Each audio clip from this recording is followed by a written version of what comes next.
desactivado. Dale. Vale. ¿Ya me ven en la pantalla? ¿Todo bien? Sí, ahí vemos tu pantalla. Listo, dale. Entonces, bueno, vamos a hablar sobre Deploy to Heroku from GitHub Actions. Hablar un poquito de qué se hacía antes con los build packs, por qué utilizar Docker para esto. Y pues bueno, un pequeño demo de un scrapper que hice con Puppeteer, que obtiene unas noticias de la página de la Organización Mundial para la Salud. Entonces tú buscas ahí un query y noticias relacionadas con, por lo menos con la coyuntura que es sobre el coronavirus. Entonces, listo, empezamos. Sobre mí, pues hay una pequeña screenshot de GitHub. Soy estudiante de Ingeniería de Sistemas de 9º semestre. Me gusta bastante el open source y desde hace unos años, más o menos como unos 2, empecé a desarrollar web. Me gusta toda la parte de web y también cositas de DevOps y bueno, y también con algunas cositas de mobile. También tuve la oportunidad de participar en unas hackathons orientadas nada más a Android y otras a web y chévere. Ahí tengo unos proyectos open source en GitHub. El segundo, Monocuco, es súper interesante, un diccionario de palabras costeñas. Pues la idea es en el futuro hacer algo chévere de NLP. Pero por ahora son pocos datos los que hay hasta el momento. Okay. Entonces, pasamos a lo de Heroku. Bueno, este es el workflow principal de Heroku cuando se trata de desplegar aplicaciones que requieran de dependencias del lado del container que se te asigna. La arquitectura de estas plataformas que proveen infraestructura remota son muy parecidas y en su mayoría coinciden en que te dan un ambiente isolado a través de restricciones a nivel de direcciones de memoria y procesamiento. Y ellos le nombran de diferentes maneras. En este caso, aquí se nombran como dinos. Y para poder instalar dependencias orientadas a manejo del sistema, pues tienes que armar estos build packs, que en este caso, pues añaden a ese pequeño espacio que te ha sido asignado todas tus dependencias. Para el caso de Puppeteer, pues necesitamos Chromium. Y para el caso de instalarlo en Ubuntu, por ejemplo, en Linux, si tienes un entorno de Linux vacío, pues vas a tener que instalar ciertas librerías que requieren de Chromium para poder correr. Entonces, en este caso, en este demo, es totalmente necesario para nosotros. Si estuviéramos hace unos 2 años, por ahí, hace 3 años, tendríamos que utilizar build packs para esto. Entonces, bien, ¿cómo se construye un build pack? ¿Cómo se hace todo este procedimiento? Pues aquí dejé unos links sobre el API de los build packs. Tienes que construirlos, te recomiendo también testearlos y tienes que publicarlos. En este caso, a la de la imagen derecha, pues podemos ver cómo sería más o menos empezar el registro de una publicación de un build pack. Y esto funciona muy bien. Es más, actualmente se tiene, por ejemplo, un repo para el build pack de Puppeteer actualizado hace 6 días. ¿Ya? ¿Por qué no? La pregunta es, ¿por qué no utilizar estos build packs? Pues estos build packs son una buena opción, en verdad, y también podrías crear hasta tus slugs o sea, tú mismo desde cero. Y también podrías modificar estos build packs, como o sea, haciendo el fork, saliendo tú mismo de la rama de la contribución que hiciste y todo funcionaría normal. Pero, ¿qué tal si necesitas añadir más cosas? O sea, ¿qué tal si en tu flujo de trabajo pues requieres de añadir, de cambiar constantemente dependencia en esos build packs y también testearlos? Entonces ya se hace engorroso la tarea de tener que escribir esos scripts para aplicaciones de terceros y testearlo en aplicaciones de terceros y después hacer pull a tu workflow de deployment. Y aquí es donde entra Docker. ¿Por qué Docker? Pues, entonces sí, nosotros podemos, en vez de armar un build pack, podemos desplegar nuestra aplicación directamente utilizando Docker. Directamente va a ser una imagen construida a partir de un Dockerfile y podemos hacer el push con estos sencillos pasos que están aquí en la imagen derecha. Pues cabe destacar que para estos, por ejemplo, para estos, pues, son alrededor como de 8 o 9 pasos que tienes que tener en cuenta. Y para estos tienes que tener en cuenta también que tienes que conectarte a dependencias de terceros. Para este caso, tú lo puedes hacer local.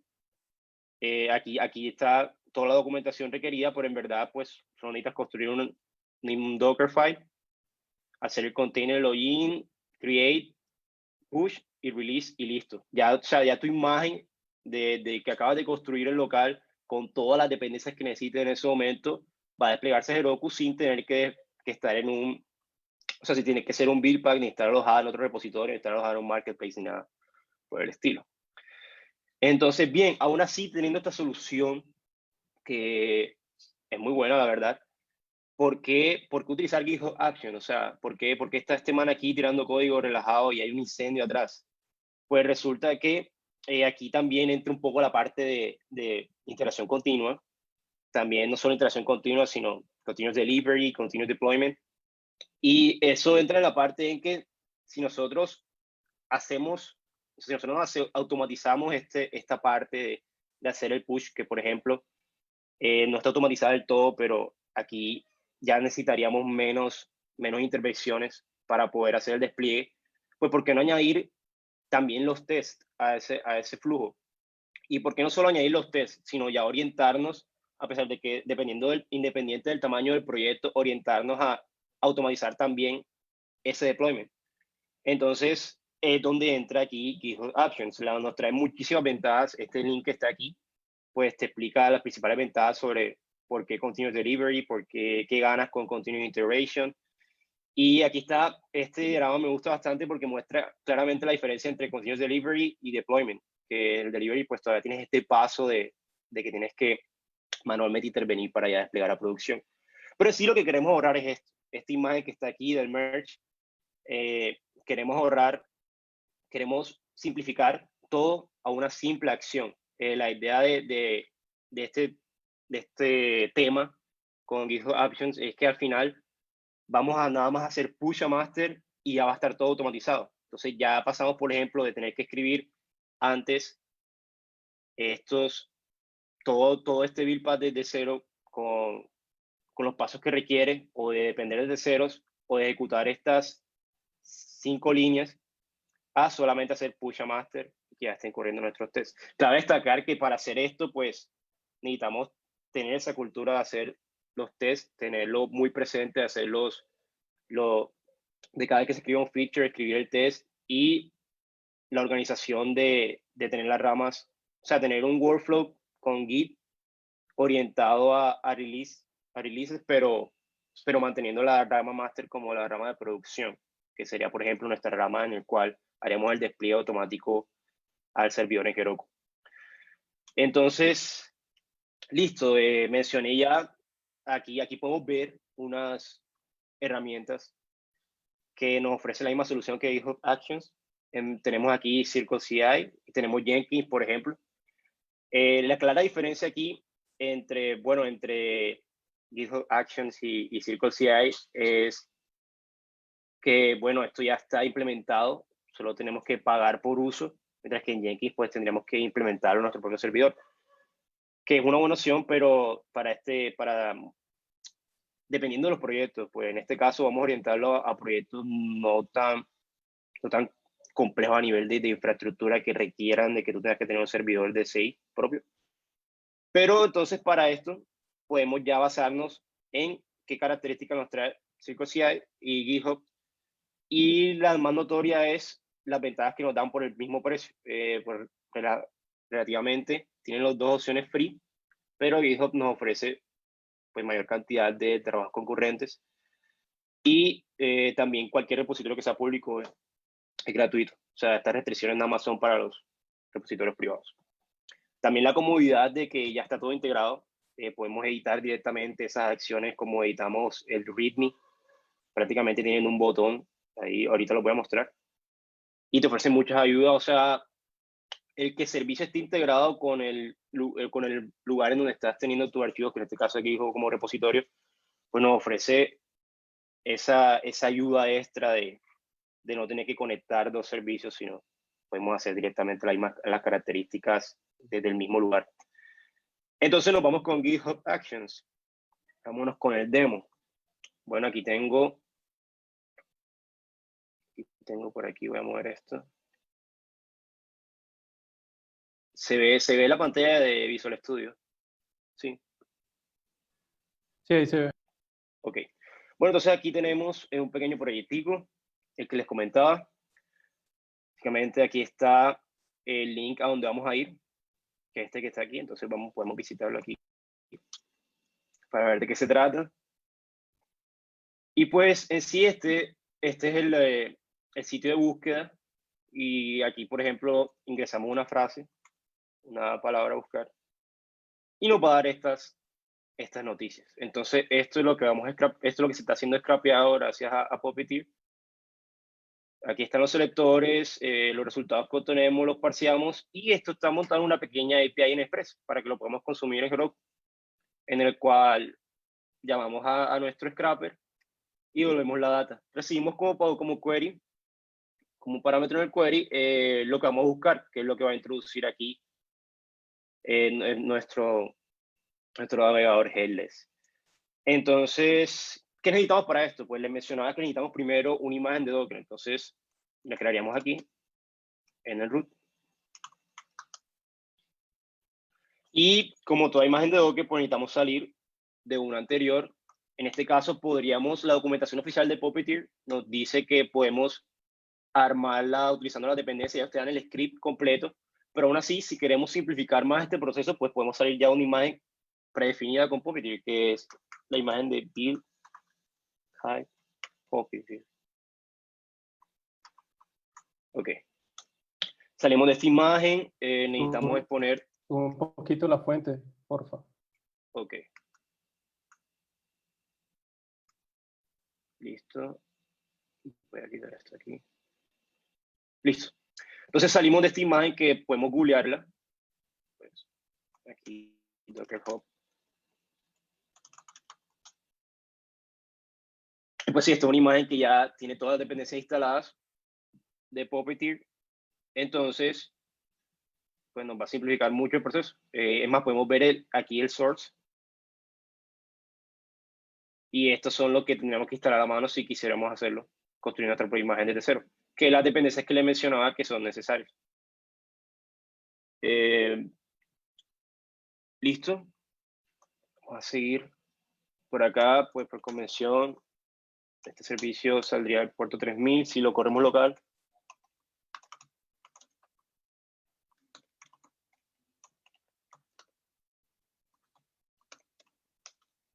Creamos nuestro directorio, vamos a crear una variable de entorno. Aquí tengo unas verificaciones, por ejemplo, si lo queremos correr local para probarlo.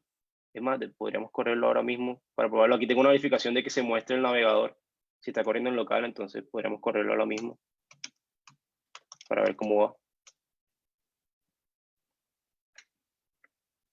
Aquí inicia, si nos vamos a localhost 3000 y nos vamos a search.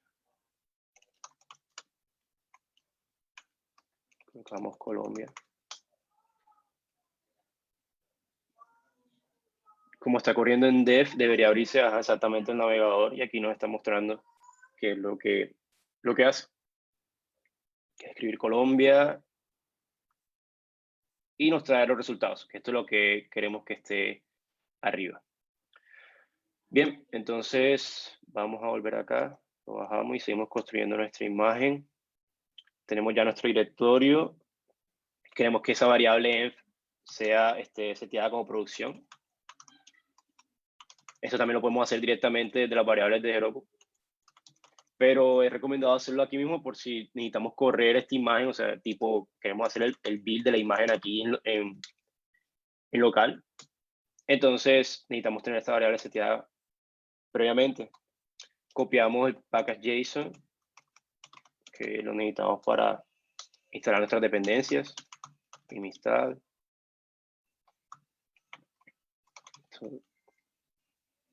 Y copiamos todo lo que está en nuestro folder source.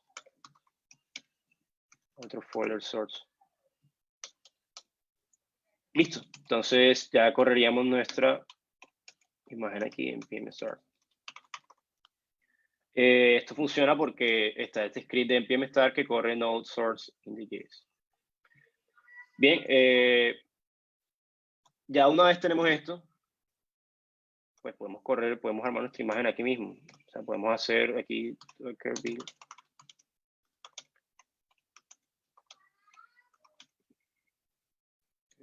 Scrapper. Y mientras se hace esto para probarla aquí local, pues podemos ir creando nuestro script de eHop Actions. Entonces, para lo primero que necesitamos, hacer es crear un folder en el cual van a estar alojados todos nuestros workflows. Y podemos tener la cantidad de workflows que queramos. Por convención se llama el primero main, pero se pueden tener los que sean necesarios. Y esto se debe a que cada uno puede escuchar eventos distintos. Lo primero que se tiene es el name, por ejemplo, deploy to Heroku. Y cuando me refería a lo de los eventos, es que aquí en eventos podemos definir que solo cuando se haga push, también podemos escuchar otros eventos de eHop que también están definidos en la documentación, como sería, por ejemplo, un pull request o un merge. Esto sirve bastante, sobre todo si se quiere testear automáticamente cuando, por ejemplo, se haga un pull request, si queremos ejecutar un script que revise si esos cambios que se están solicitando pasan las pruebas. Entonces, en este caso sí sería útil, pues no solo hacerlo en un push, sino un pull request. Pero para nuestro ejemplo, solo necesario es el push. Y aquí definimos nuestra rama. Entonces, ya cuando le decimos, hey, mira, bro, escucha, cada vez que hagamos un push a master, aquí podemos, como esto es un array, pues podríamos definir la cantidad de ramas que sean necesarias. Le decimos, bueno, ejecuta esto. O sea, vamos a hacer este build. Necesitamos especificar dónde va a correr, puesto que GitHub te da la opción de que puedas correrlo tanto en una máquina virtual con Ubuntu como con macOS, como con Windows. Entonces, en este caso, nuestro servidor en Heroku es Ubuntu, así que vamos a correrlo en Ubuntu. Y le decimos los steps. Ok, le indicamos, hey, mira, primero va a hacer esto, que va a ser hacer el checkout de la rama. O sea, vamos a bajar los cambios de master. Y estas acciones ya están predefinidas por GitHub, que son el checkout ya está predefinido y es una acción verificada. Tú puedes subir también actions al marketplace de action de GitHub. Y por ejemplo, para este workflow ya existía una action vieja que yo creo que la tengo por aquí. Hice un fork de ella.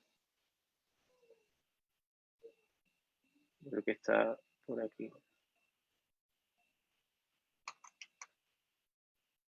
Ok, mira, por ejemplo, este action ya existía y también, o sea, te permitía cuando tú llamaras, por ejemplo, aquí en vez de action checkout master, podrías llamar SJ donado Heroku para construir imágenes, pero ya actualmente el container que te brinda este Ubuntu Access, ya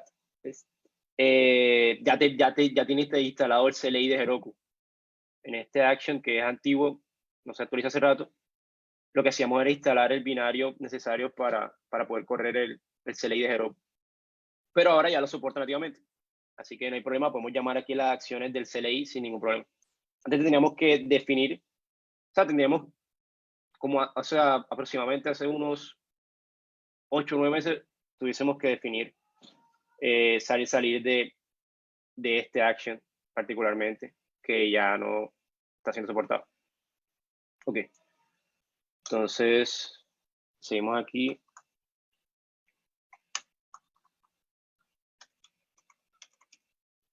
Aquí primero iniciaremos sesión en Heroku.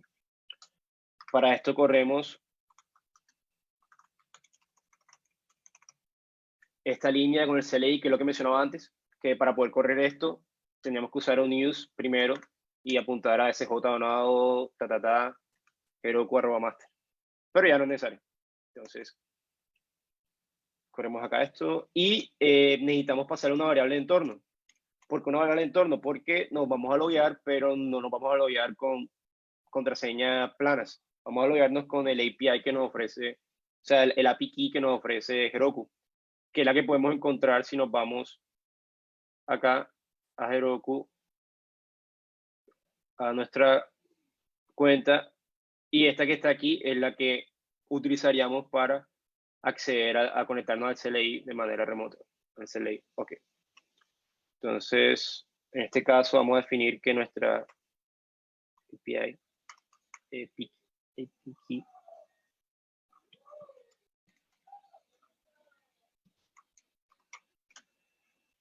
es, bueno, ahora vamos a utilizar, aquí es importante que esto es una variable secreta, o sea, no sería lo recomendado yo copiar y pegar esto y que si el repositorio, por ejemplo, es público, pueda ser visto por cualquier persona. Para esto podemos utilizar secrets, que es para definir variables, nos ayuda a definir variables en un repositorio, y se encuentra aquí. En las opciones del repositorio nos vamos a secrets, y aquí ya he creado ya este secret, que es el que vamos a utilizar. Entonces el que está aquí, y lo que hacemos es llamar secrets,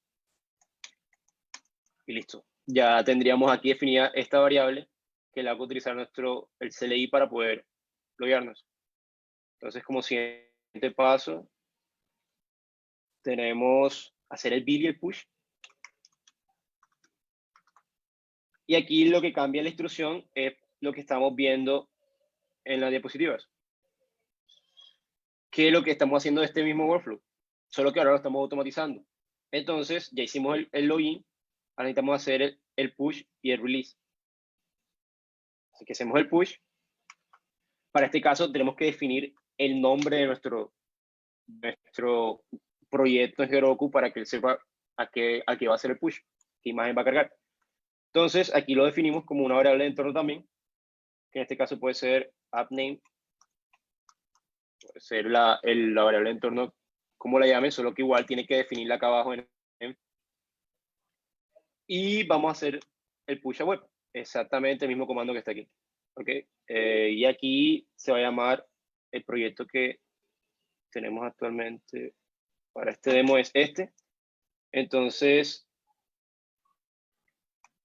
ese va a ser el nombre de nuestra app. Y por último, hacemos el release. Entonces, hacemos el release. Aquí colocamos release. Y listo. Con estas líneas, aquí me está diciendo que tengo algo diferente, no importa. Con estas líneas ya tendríamos todo lo necesario para hacer push a master y desplegar. Entonces, vamos a hacerlo. Vamos aquí a... Bueno, aquí tengo un espacio. Bueno, aquí cambié el nombre. Entonces vamos a colocar core test deployment. Y apenas que hagamos push, vamos a irnos a nuestro repo.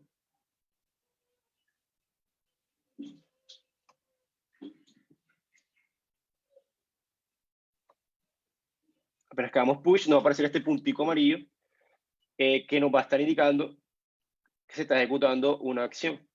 Entonces podemos hacer los details de la misma y vemos cómo va los pasos que definimos. Primero hizo el checkout. Cabe destacar que él para cada, por ejemplo, como aquí usamos un use action checkout master, él tiene que primero descargar ese action y después para poder ejecutarlo después.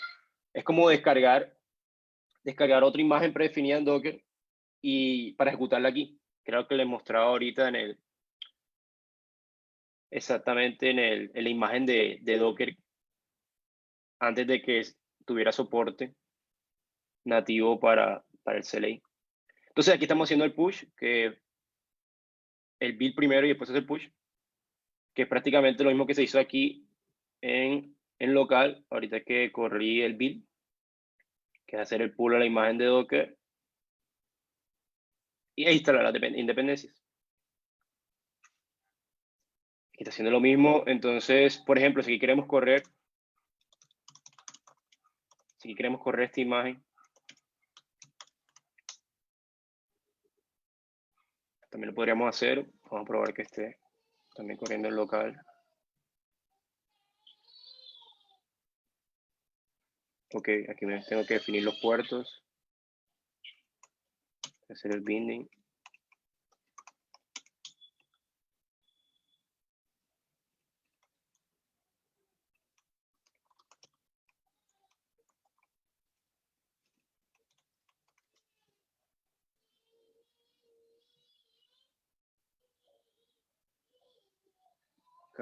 Get search. Listo, y vamos, mientras que estamos probando acá, por lo menos ya aquí no se vería el navegador en Dev porque como es una imagen que está corriendo en Docker, no puede acceder a nuestro desktop. Entonces no habría sentido. Es más, lanzaría error cuando trate de hacer las dependencias necesarias para poder correr el UI. Y vamos a irnos acá, cómo terminó nuestro proceso. Sale que todo bien, todo firme. Entonces podemos abrir aquí nuestra aplicación. En Prod podemos hacer el mismo search Colombia.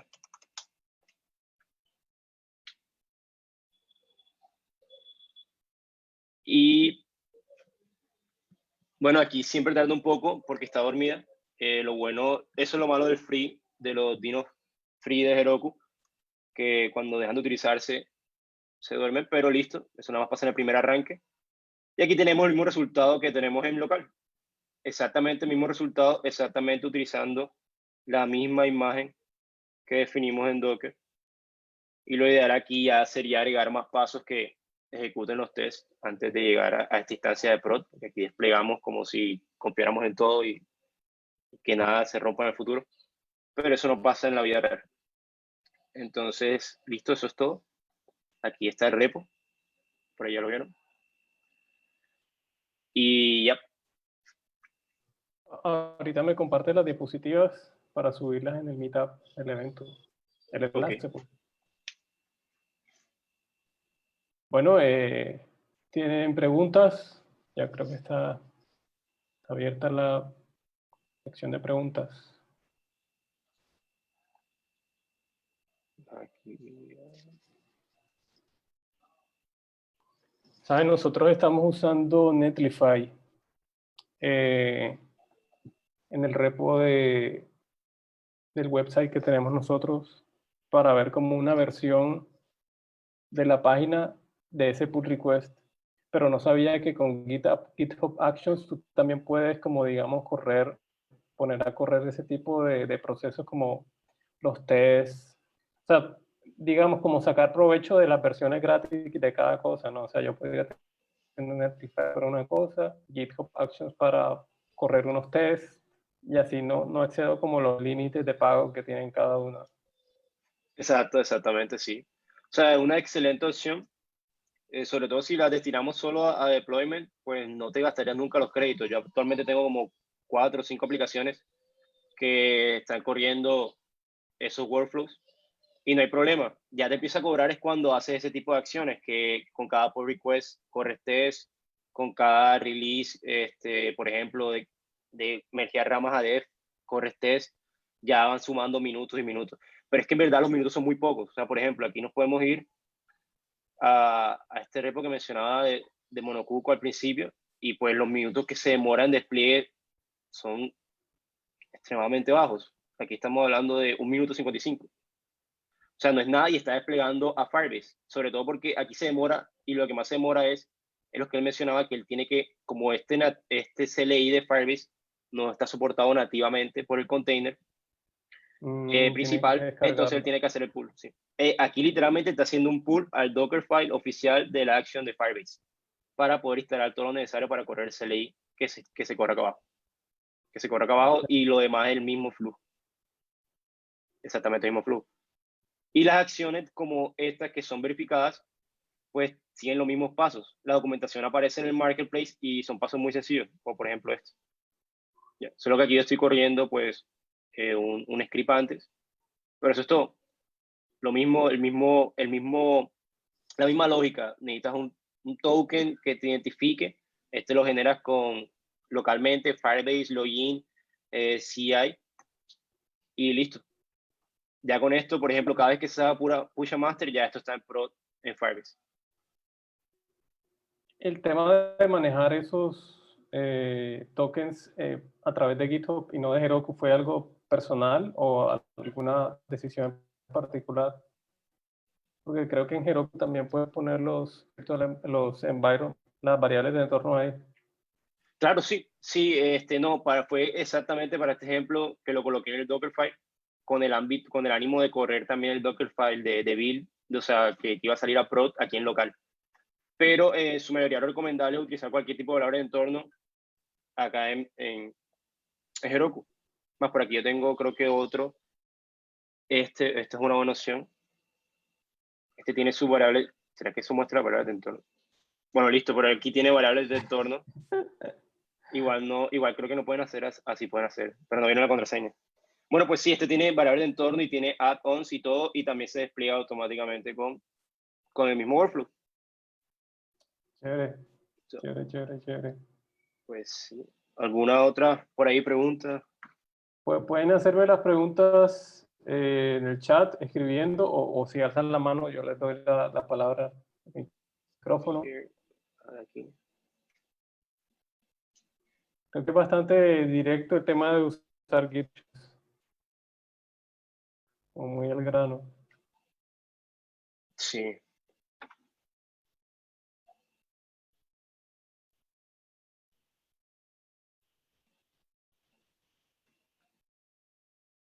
Listo. Pues yo creo que por ahí no hay preguntas. No sé si avanzamos enseguida a la otra charla, ¿te parece? Sí, entonces avanzamos a la otra charla. Juan, muchísimas gracias por dedicarnos tu tiempo para mostrarnos esta tecnología, mostrarnos GitHub Actions. Esperamos que en un futuro pues, vuelva con otra charla también. Ok, Y listo. bueno, muchas gracias. Muchas gracias. Dale, un placer, todo bien. Bien. Gracias. Pero está por ahí, Wainer. Yo sí, aquí estoy. Bueno, entonces vamos a darle unos minutos a las personas para que se pongan de pie, tomen agua, estiren mientras tú te vas preparando con las diapositivas.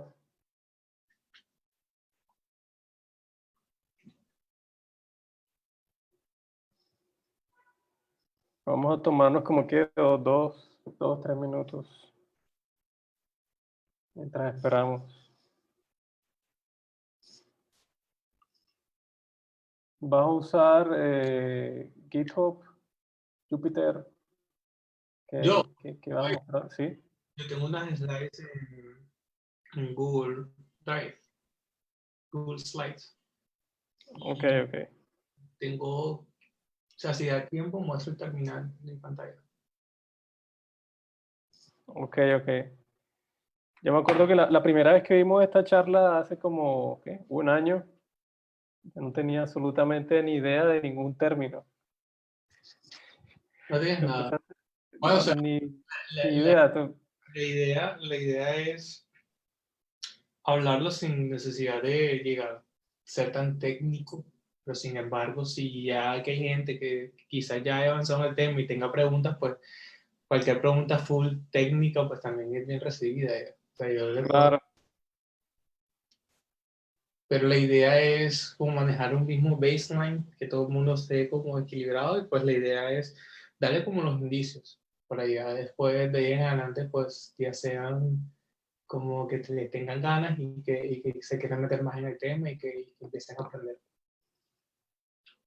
Yo poco a poco me he ido metiendo en el tema. Últimamente lo que he hecho porque no tengo tiempo para estudiar otras cosas ahora con estoy estudiando AWS y cosas pues, que me piden en el trabajo tengo un canal de YouTube que estoy siguiendo que está en español de una muchacha, Lidji, creo que se llama Lidji, es algo así, y empieza a explicar conceptos básicos. Entonces a veces al mediodía, como a las 12 después de almorzar un ratico, lo pongo y me empiezo a ver un par de videos Claro. que supervisado, no supervisado, que la historia de Machine Learning, de cómo llegamos a Machine Learning, las bases, qué es inteligencia artificial o la diferencia entre inteligencia artificial y Machine Learning. Eso, Ahora, sí, la AI es como lo más grande y ya lo más pequeño es el Machine Learning en su conjunto y dentro del Machine Learning está el Deep Learning y dentro del Deep Learning hay otros temas más, entonces como cada sí, vez se sí, va más especializando. sí, en- sí. Ahora me quedé en la serie de YouTube viendo fue los videos de aprendizaje. Creo que el supervisado tiene linear regression, regresiones lineales, tiene un montón de métodos. SVM creo que también son supervisados. Sí, claro, Super Vector Machines, claro, eso es supervisado. Voy por ahí apenas, voy por ahí. Pero sí, en la historia también ella estuvo hablando de Alan Turing, de cómo hicieron la máquina de Enigma, una charla que tuvo acá, De, cómo automatizaron todo eso. de hecho, en el diapositiva, pues la gente, o sea, hay gente que no sabe o se sorprende cuando uno descubre, y es que yo estoy en el tiempo de research, en todo este cuento, yo practico mucho y me enfoco mucho en el neuroscience, en la neurociencia. O sea, no solamente es la parte de ciencia de la computación, o sea, no solamente es la parte de software, o sea, no es eso. O sea, porque muchos de los conceptos que se hacen, pues, tienen como una raíz del aprendizaje, del proceso de aprendizaje. Y muchos de los procesos de aprendizaje vienen de las personas. Entonces, como por ejemplo, cómo nosotros aprendemos, entonces, cómo podemos emular ese proceso de aprendizaje hacia las máquinas. Entonces, muchos de esos son, o sea, muchos de los principios hacen parte de toda la psicología y la neurociencia. Claro. Entonces eso algo me parece súper chévere porque no es solamente software.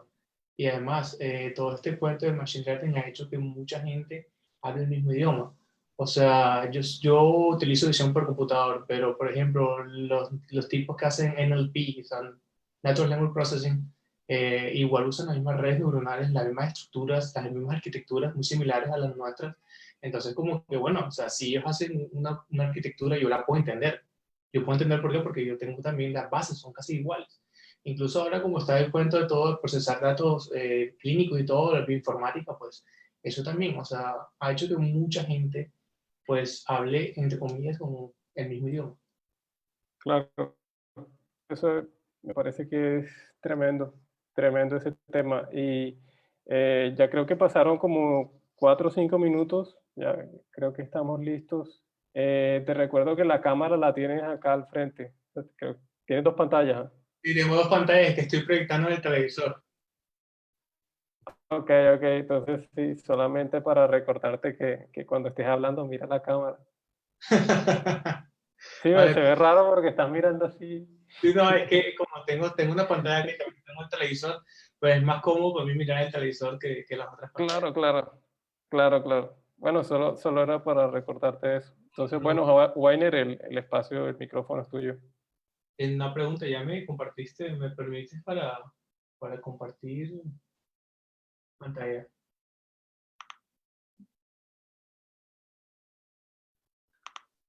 Jairo tiene una pregunta. Jairo, guárdate esa pregunta para el final. Al final vamos a tener la sección de preguntas ¿Ven el desktop? y voy a leer tu pregunta. Sí, ¿Ven el desktop? ahora estamos viendo tu desktop Vale. con el fondo de Facebook. Vamos a ver, cargue. Bueno, vamos a ver que cargue. El internet, he tenido el internet súper lento estos días, no sé por qué, pero bueno. Vamos a hablar sobre de Deep Q Network, que eso es un tipo de red de una arquitectura de Reinforcement Learning. Pues vamos a explicar como más adelante en qué se basa, cómo es. Y pues la idea de esto es, o sea, hay muchos temas, hay muchos tópicos y temáticas que son como muy técnicas. Pues la idea no es hacer la presentación desde ese punto de vista, porque también hay mucho despliegue matemático por detrás de todo esto.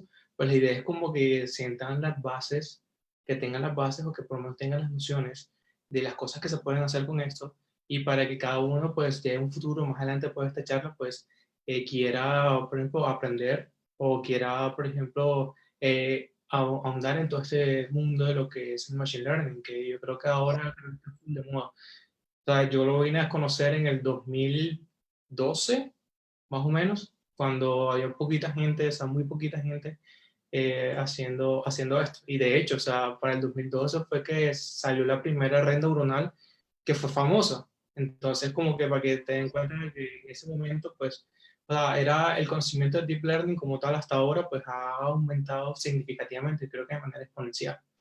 Entonces, siempre hay algo nuevo, siempre hay investigadores en todo el mundo y gente haciendo nuevas arquitecturas para tratar de resolver los problemas que aún todavía no están resueltos. O sea, todo este problema de Machine Learning todavía no está resuelto. Entonces, y tienes demasiada tela por qué cortar, así que es para que tengan por lo menos esas ganas de querer y ahondar en este tema. Bueno, el caso que vamos a trabajar ahora es el aprendizaje reforzado o reinforcement learning. Así como para recordarles, hay un tipo de paradigmas, o se llaman los paradigmas de aprendizaje, se lo voy a decir en español, que son tres. Supervisado, no supervisado, que son como los más importantes. Y hace poco, como, sí, alrededor de 4 o 5 años, 4 años más o menos, salió este nuevo concepto que es el aprendizaje reforzado, que en realidad lo que hace es que tomar decisiones a partir de unas secuencias, ¿cierto? Y que aprende de esas secuencias cuando lo hizo bien. Si las hizo mal, obviamente él puede aprender como que, bueno, me equivoqué, no lo vuelvo a hacer. Si lo estoy haciendo bien, pues bueno, o sea, voy a seguir haciéndolo de esta manera porque me está dando buenos resultados.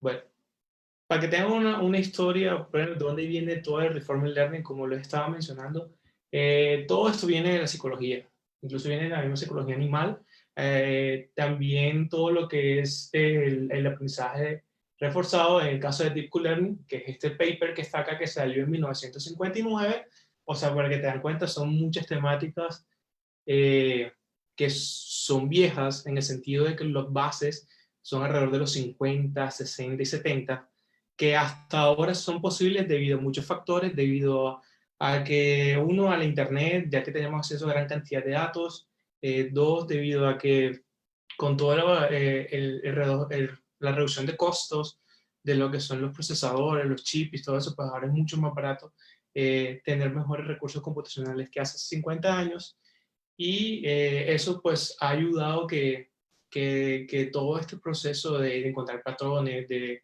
ese procesamiento a gran escala sea como la etapa ideal de esto. Pues como vieron, también está bien el concepto de Q-Learning o aprendizaje de Q. Viene a partir de 1989, que son papers también asociados a las neurociencias.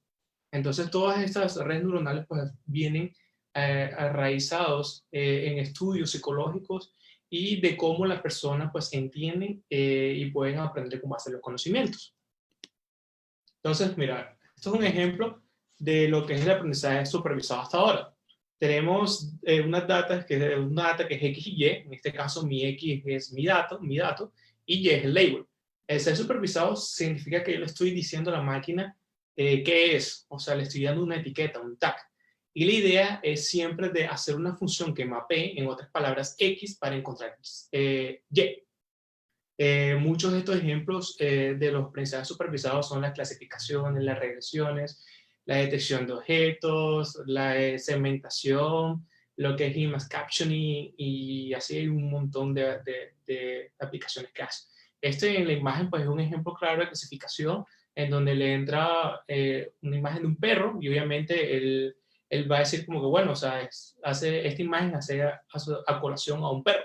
Entonces, en este caso, yo tuve que haber entrenado, y en mi fase de entrenamiento, pues tuve que haber entrenado con una gran cantidad de imágenes, y a cada una, por ejemplo, le digo que esto es un perro, a otra le puedo decir esto es un gato, esto es un ave, entonces la voy entrenando y diciéndole que es cada cosa.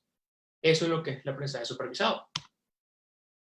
Tenemos también lo que es el aprendizaje no supervisado, que es cuando tenemos la data, pero no tenemos las etiquetas, o sea, no sabemos en realidad qué es, ¿cierto? Entonces lo que hace la idea es como tratar de encontrar patrones o asociaciones que hacen que, por ejemplo, que mis datos sean como que cercanos y similares. Entonces, por lo general, hace lo que son los clustering o hacen los agrupamientos. Entonces aquí hay otros ejemplos claros, además del clustering, está la reducción de dimensionalidad, está el feature learning, eso son técnicas más avanzadas de aprendizaje. Entonces como que para que tengan en cuenta de que esos son los dos paradigmas que se hacían o que se tenían presentes en todo el mundo de Machine Learning, y pues ahora le vino uno nuevo, que es el aprendizaje reforzado. Entonces siempre está envuelto en el hecho de que hay un agente, ¿cierto? Y hay un entorno, un environment, un ambiente, en donde la gente afecta a ese entorno o a ese environment, a ese ambiente, por medio de una acción, ¿cierto? Y también hay otro ente que es como un juez o un intérprete que se llama en la imagen, que es la que va a decir si esa gente hizo una acción en el entorno y si fue positiva o fue negativa, en el sentido de que si fue en beneficio o fue contraproducente. Entonces, con base a eso, ese intérprete, la persona que está en ese watchdog, que siempre está vigilando, él le da como ese incentivo siempre y cuando tú lo hagas bien, o ese castigo siempre y cuando lo hagas mal. Entonces ya para una siguiente instancia, una siguiente acción, un siguiente stage, la gente pues pueda tomar y decir como que bueno, si lo hice bien, voy a terminar haciéndolo bien, o sea, voy a terminar siguiendo lo mismo, comportándome igual, y no hay ningún problema hasta que me equivoque. Si me equivoco, pues me toca hacer algo diferente. Entonces, no sé, por ahí, eso es muy a colación a lo que decía Albert Einstein, que dice que si para encontrar resultados diferentes tienes que hacer acciones diferentes. Esto es exactamente lo mismo. Si vas a tener siempre obtener lo mismo, y si eso es bueno, pues voy a seguir haciéndolo bien. O sea, voy a seguir haciendo exactamente lo mismo. Esto es más o menos como el diagrama de bloques de lo que es todo. Tenemos, por ejemplo, el environment, nuestro agente, y siempre hacemos como un premio en caso de que si es bueno, un castigo en dado caso si esa acción que se realizó en ese estado T es bueno o malo, ¿cierto? No sé si tengan algunas preguntas hasta ahí. O seguimos, ¿cómo dices, Javier? Seguimos. Sí, seguimos que se Vale. interrumpe. Entonces, todo el algoritmo de Cube Learning, pues esta es toda la matemática que hay por detrás, de todo esto. Tenemos que el goal siempre es nuestra función de entrenamiento, que es Q. En este caso, Q hace parte de eso, se llama la ecuación de Bellman. En otras palabras, esto es lo que me hace hacer el castigo o sea, lo que es el castigo y el premio, ¿cierto? Con base a que a mi estado T y a la acción A, ¿cierto? Entonces, como que eso es lo que le entra, la acción y el estado. Y siempre retorna un COMES, el premio. En este caso, pues, si el premio es grande, significa que es positivo. Si el premio es negativo, en este caso significa que obviamente es un castigo. Ahora, todas estas, ella siempre va a tener como una memoria, o sea, siempre va a quedar como con un conocimiento hasta un instante, un batch, que es un periodo de tiempo en cuando haga otra acción diferente. Entonces, con base a eso de que esto es una red que, por ejemplo, en los diferentes paradigmas de aprendizaje supervisado y no supervisado, pues siempre hay su fase de entrenamiento, su fase de validación y después su fase de testing. En este caso, esta red siempre, siempre, siempre va a estar entrenando. O sea, siempre va a estar actualizándose. O sea, siempre va a estar aprendiendo. Es como la gran diferencia de paradigmas que hay entre los otros dos aprendizajes. Ahora, bueno, todo esto, pues esta es la función que ya lo mencioné. Y obviamente, esta estimación de action y value se puede mapear a través de funciones de redes neuronales, porque en realidad esta función de Q sigue siendo una función que es linealmente dependiente, o sea, que es una función lineal. Y muchas de las redes neuronales, pues hacer, no sé qué tanto estén en el tema, pero saben, o sea, para recortarlas o para decirles, por si conocen la primera vez, una red neuronal está compuesta por un elemento pequeño, como lo mínimo, que se llama el perceptrón. Y el perceptrón por lo general es una operación lineal. En otras palabras, es como decir un clasificador binario de sí o no. Y esas decisiones de muchos sí o no me generan como una decisión final. En este caso, al ser una decisión de sí o no y a tener una región lineal, pues se puede interpolar linealmente. Entonces, por eso es que podemos optar por usar redes neuronales para tratar de mapear y aproximar toda la función de Q de aprendizaje.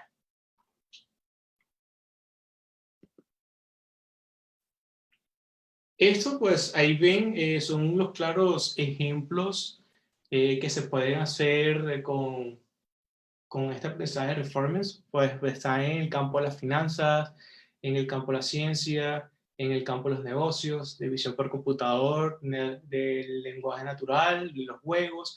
En la robótica es extremadamente útil esto, es lo que más se usa, e incluso en lo mismo para hacer diagnósticos médicos, en el campo de la energía, del transporte, y están cada uno de los ejemplos claros que se pueden hacer con todo esto del aprendizaje reforzado.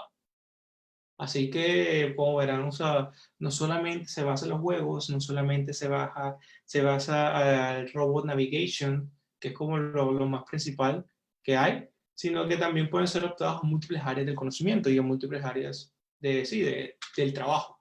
Así que para que lo chévere de esto es que es tan versátil que tú te puedes ir horizontalmente, en el sentido de que te puedes mover a diferentes áreas y obviamente tienes que conocer muy bien tu entorno, tienes que conocer muy bien tu problema y definir muy bien las variables y los datos que vas a utilizar para ver si usar este modelo o este tipo de paradigma de aprendizaje pues te sirva a solucionar la ecuación o el problema que tengas. Es claro mencionar que quizás con el mismo de que todo esto en el boom de learning y todo eso, es claro mencionar que no todo actualmente se puede solucionar con deep learning. O sea, eso como que para que lo tengan en cuenta. Y no todo se puede solucionar con redes neuronales.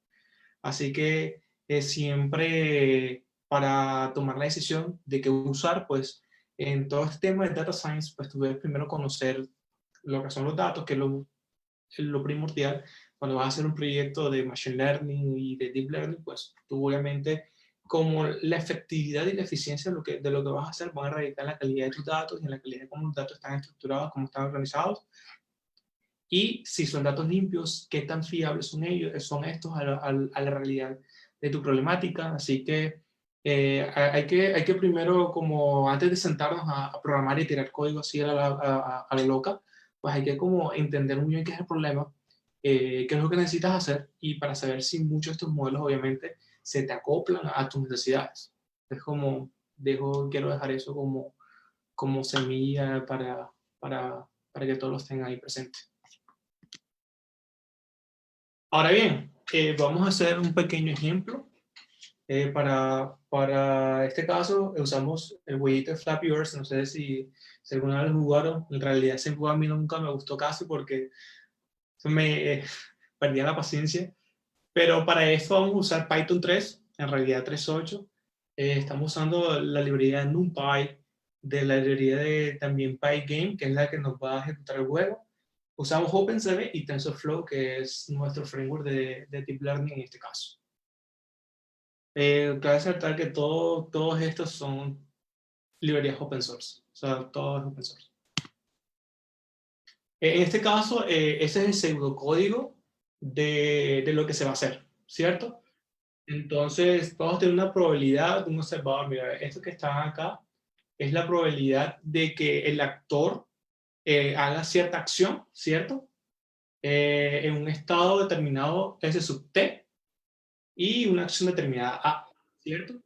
Y después, pues aquí está, por cada instante diferente, la idea es optimizar esto, que es como la función de Q que vimos en las diapositivas anteriores. Entonces, la fase y el goal de todo esto es reducir el gradiente, en este caso, el gradiente, no sé si escuchado el tema, eso viene de la teoría de optimización. En el caso es como la segunda derivada de una función, no sé si se acuerdan, un paréntesis, en cálculo, cuando ustedes, por ejemplo, sacaban qué tan rápido hace el cambio una función, pues en este caso nuestro gradiente nos permite decir como que la función de costo, la función de cambio de esa función, y lo tenemos que optimizar en el sentido de que mi error sea lo más bajo posible. Entonces, sabes que con la segunda derivada nosotros podemos saber si es cóncava hacia arriba, si es cóncava hacia abajo, si la pendiente negativa o es positiva, y con base a eso si está decreciendo o está aumentando. Entonces, como para recortarles eso, si no se acordaban. Vale, bien. En la implementación, en realidad, fue muy sencillo, no requiere mucho procesamiento. Lo que hice fue que, obviamente, ¿sabes? La imagen de Flappyverse, lo más importante es los píxeles de información de los tubitos, estos como los de Mario Bros. Y los píxeles del suelo y del ave. En realidad, el background, pues, es una información irrelevante que no me sirve para nada. En este caso, esos píxeles de más, pues, me pueden ocupar mucho espacio en memoria, que no necesito porque en realidad eso no tiene nada que ver en el juego. O sea, lo primordial es todo lo que está al frente. Entonces, por eso fue que yo opté por reducir, quitar el background y ponerlo en negro, que son ceros. Entonces, eso nos ayuda un montón en el procesamiento computacional. En este caso, pues, también cabe mencionar que esta imagen es, al ser RGB, tiene los 3 canales, rojo, verde y azul. En este caso, lo que hice fue que la pasé a escala de grises. O sea, lo puse en grises. Y también le hice un resize, o sea, la puse pequeña de 80 por 80 píxeles. Cabe mencionar que aproveché también el recurso de stack y entonces, o sea, agrupé 4 imágenes secuentes. O sea, por ejemplo, si la secuencia comienza frame 0, frame 1, frame 2, frame 3, esos 4 primeros frames van a entrar a mi forward pass, o sea, a mi red. Y después vuelve y entran otros 4. O sea, van como en grupitos de 4.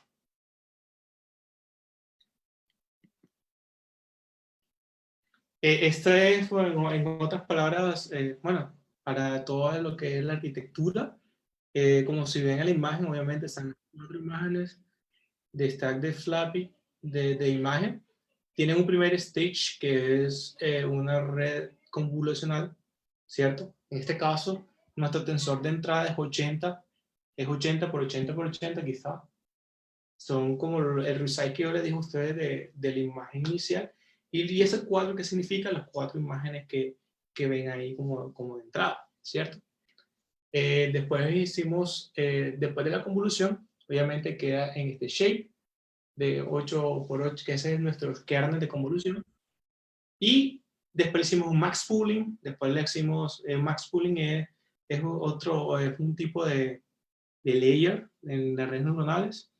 Después le pusimos otra red de convolución, que es otra red neuronal, hicimos otro max pooling, y pues ahí en la imagen van a ver las dimensionalidades de cada tensor en cada uno de los puntos ¿cómo es? De la red. Y acá va a encontrar el tamaño del kernel de cada red. O sea, en este caso estamos usando un filtro por ejemplo, la primera convolución es un filtro de 8x8, en los otros uno de 4x4, hicimos un max pooling para reducir de dimensionalidad, y al final pues hacemos una fully connected. Y aquí es claro, ¿por qué siempre voy a sacar un vector de 2? O sea, ¿por qué 2? En el juego de Flappyverse, las acciones son o presiono la pantalla, o sea, hago un touch, ¿cierto? O no la hundo. Son las 2 opciones permitidas. O sea, si ese pudiera, por ejemplo, mover hacia arriba, mover hacia abajo, hacia la derecha, hacia la izquierda, ahí hay 4 acciones. En este caso solamente hay 2. En ese sentido, pues por eso fue que nuestra salida en la red, al fin de cuentas, está en la acción que debe tomar ese actor, esa gente. Entonces, por eso es de 2x1. Bueno, aquí están las referencias del paper.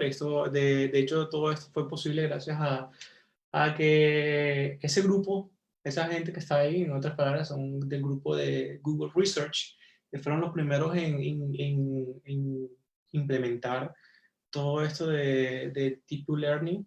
Entonces, también para que le echen una revisada y un vistazo a esto, de dónde viene. Y pues para ahí también explican el concepto como que muchos o sea, principios técnicos. O sea, si en dado caso quieren como que por lo menos ahondar más a profundidad.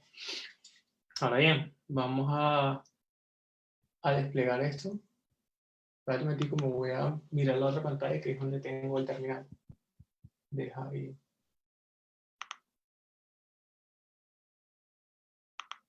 ¿El terminal? Sí, ahí Hola. se ve, o sea, ahí se ve como morado. Sí, Entonces sí se ve. está. Ok. Creo que tienes que subirle un poquito la fuente. Y así, Creo que así está mejor. mejor. Sí.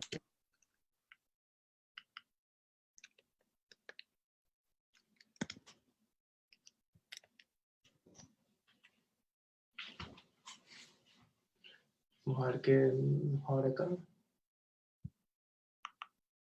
Bueno, mira, en otras palabras, bueno, voy a mirar aquí la pantalla. No sé, abrir dos veces. Bueno, en este caso, es un código súper sencillo, o sea, tiene menos de 300 líneas, o sea, 216. Pero en realidad lo que hago es importar la función, mira, que importo TensorFlow, importo OpenCV, que es lo que es la... Weiner, súbele Dime. un poquito, por favor. Súbele a la fuente un poquito, por favor. Y así, así. Ah, sí, mejor. Gracias. Bueno, pues ahí está, importamos TensorFlow, OpenCV, tenemos nuestra función de Wrapper, que es la que se va a comunicar con el huevo de Flappyverse, y tenemos NumPy. Entonces, estos son los hiperparámetros que nosotros usamos, el número de acciones que hace el AVE. También tenemos internamente un mini batch para poder agilizar mucho más el proceso de entrenamiento. Y también tenemos nuestro Epsilon, que eso está asociado más bien a todas las funciones de optimización. Y también a los cuantos pasos, lo que es el observador, siempre hace como una revisión, ¿cierto? Y cada cuando también estoy como guardando y estoy haciendo algo diferente, que es el explore.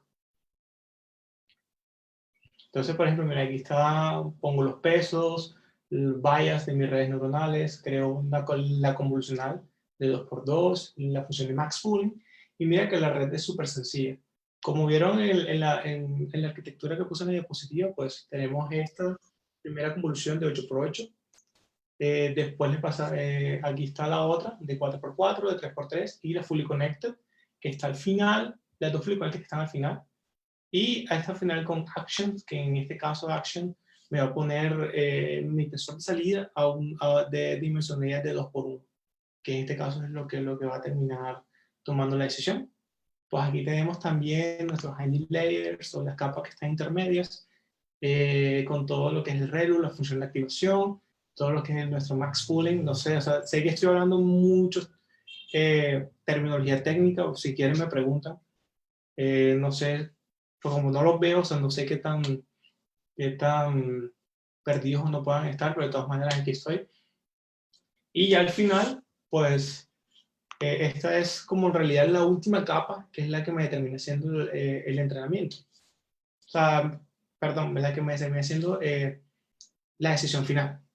Entonces, la idea siempre es, como la decía, hay que optimizar una acción para que me genere el mínimo error posible. En este caso, mi función optimizar tiene que ser esta función de costo, que en este caso Y es la probabilidad de que me pueda yo equivocar, y obviamente yo quiero que esa probabilidad de equivocarme sea lo más cercana a cero. O sea, eso es como el goal de todo esto. Pues aquí tenemos todo para guardar. Aquí leemos las imágenes, hacemos el reshape que les comenté, hacemos el threshold para convertirla y hacer toda la supresión. Y la ponemos en un stack, que esta es lo que les decía a ustedes, que yo pongo las imágenes en 4, o sea, cada 4. pues inicializamos todo el proceso de entrenamiento, tenemos una función para guardar, ¿cierto? Y siempre hacer checkpoints. En dado caso, bueno, esos checkpoints tú los puedes poner más arriba, como decir a las cuantas iteraciones quiero que siempre me guarde. Entonces, eso puede ser muy customizable cada uno. Y en este caso, pues, esto ya es cuando el juego va a hacer y va a tomar la acción. En este caso, evalúa la predicción que me sale de la red, ¿cierto? Y aquí empieza a medir todo lo que es el error. Y ya de esto es toda la visualización que hay detrás. Esto es solamente cuando está en training, cuando está observando. Recuerden que yo les digo a ustedes que siempre va a haber un observador que siempre va a juzgar si lo que está haciendo está bueno o está mal. Pues esta es la función, esta es la parte del código en donde hace esa acción, ¿cierto? Y pues siempre, mira que siempre guardo los estados anteriores para verificar en dónde estoy y ver qué cambios hay. Aquí, mira, aquí guardo, en este caso, guardé mi checkpoints o mis pesos de la red cada 10.000 iteraciones.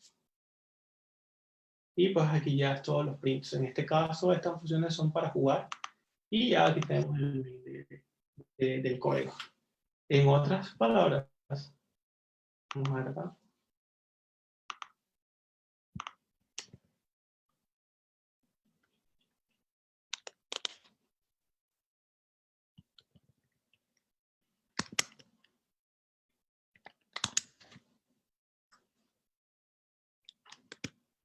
Voy a ejecutar. Ah, es que no tengo mi variable de entorno activado.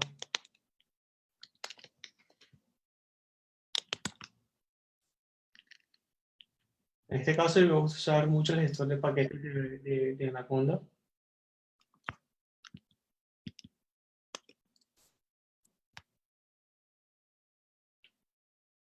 A esperar que la función cargue.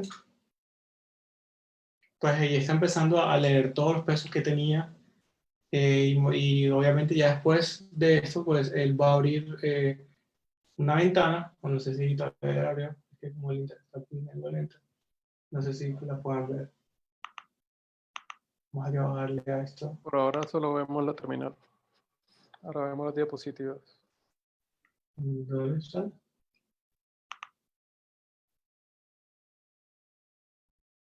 ¿Ya le salió? Ahora vemos las diapositivas. Oh, le tiene, o sea, a mí me salió, pero no sé. Ah, bueno, ahí hay una ventanita pequeña Sí, de Pygame. ahí. Bueno, en realidad, pues ahí la tengo a full slow motion para quitarle tanto el procesamiento del computador. Yo estoy aquí en un MacBook Air y pues en realidad ahí está corriendo la red. Si ven, ahí están, por ejemplo, el reward, que es el caso de mi premio, mi porción de error esperado, que es el Q máximo, y mira, están cada uno de los estados. En este caso, si ven la acción de 1 y 0, 0 significa que hunde y 1 es que no presione ¿cómo es? El screen para que el pajarito baje. Entonces, como eso es lo que se puede hacer. Y pues es muy interesante, igual tú lo puedes entrenar. A mí me demoró alrededor de 20.000 iteraciones para poder aprender. Ahora, eso es un caso. Y les muestro otro ejemplo. Vamos acá a hacer este proceso.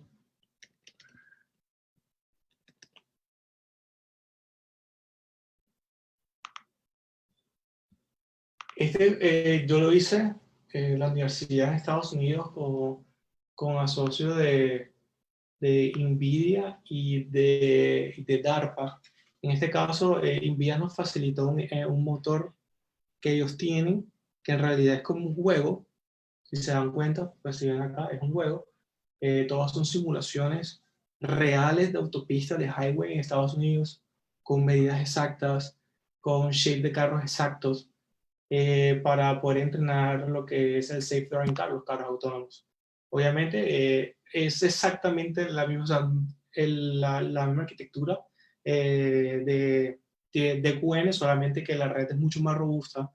Mira que pusimos simulaciones en todos los entornos posibles, cuando es de día, cuando es de noche, cuando el piso está mojado, cuando está seco, cuando está nublado, para hacer como lo más cercano a la realidad. Ahora bien, todo eso fue entrenado en juegos, o sea, en un juego, un motor de juegos, pero lo pusimos en la vida real con un carro, que es el que está aquí a la derecha.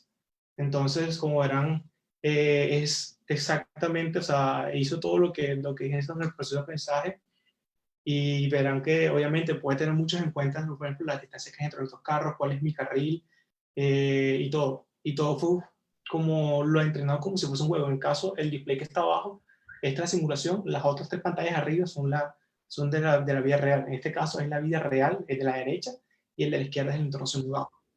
Es como que para que se den cuenta de que esto ya es el mismo proceso de aprendizaje reforzado, pero ya es dedicado a lo que es el Safe Navigation o Robo Navigation, en este caso los carros autónomos.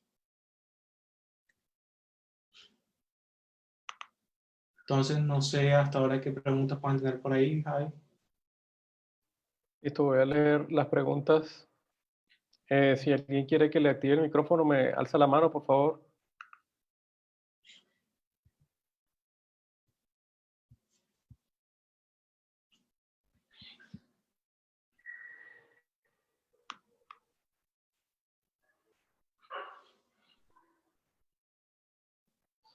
Había una pregunta de una persona, inicialmente creo que es Jairo, preguntaba sobre recursos para aprender Deep Learning. ¿Y qué le recomendabas? Bueno, o sea, para comenzar a entender Deep Learning, pues yo creo que lo esencial es primero entender lo que nosotros estamos hablando inicialmente. Tú sabes que está el mundo del AI y está el mundo de Machine Learning. Dentro de ese mundo, o sea, Machine Learning es un conjunto de AI, que es como lo más grande. Dentro de Machine Learning hay un conjunto pequeño que se llama Deep Learning. Entonces yo creo que esencialmente lo primero que debe hacer es saber las bases de Machine Learning. O sea, conocer, por ejemplo, todos estos principios de que hay un aprendizaje supervisado, de que no hay un aprendizaje supervisado, de que tengo mi set de datos y los divido en entrenamiento, en validación y en testeo, que tengo que aprender lo que son, por ejemplo, todas las funciones de optimización para poder reducir mi error lo más posible. En ese caso, hay un curso, si no estoy mal, en Udacity, que es como intro a Machine Learning, algo así, no recuerdo ahora. Si lo encuentro, pues yo les puedo poner como los enlaces en las diapositivas, que incluso es gratis y está también la opción de pagar por el Nano Degree, o sea, en dado caso que quieran tener el certificado. Sé que también pueden comenzar con el curso básico que todo el mundo comienza en Coursera, con Machine Learning de Andrew Ng. Entonces, como esos son buenos inicios, ya después, cuando quieran ya comenzar más adelante, pues a enfocarse más en el Deep Learning, hay que saber en qué área como tal del conocimiento quieren trabajar, si quieren trabajar en visión, si quieren trabajar en Natural Language Processing, si quieren trabajar para hacer predicciones en finanzas, saber como que ya entrar, porque hay cierto tipo de arquitecturas de redes neuronales que son buenas para uno y no son tan buenas para otro. Entonces, como que eso ahí también hay que tener en cuenta, como que cuál es la aplicación final para ya después como centrarnos en lo que realmente uno quiere aprender y desarrollar. Claro. Hay otra pregunta que hicieron, pero ya la respondieron. De igual forma, me gustaría preguntarte, en la línea 80 y 81, ¿estás usando placeholder? Preguntaba alguien a Manuel, Ujú. ¿para qué era el placeholder? El tensor aquí estoy inicializando una variable en TensorFlow, mi tensor, con las acciones.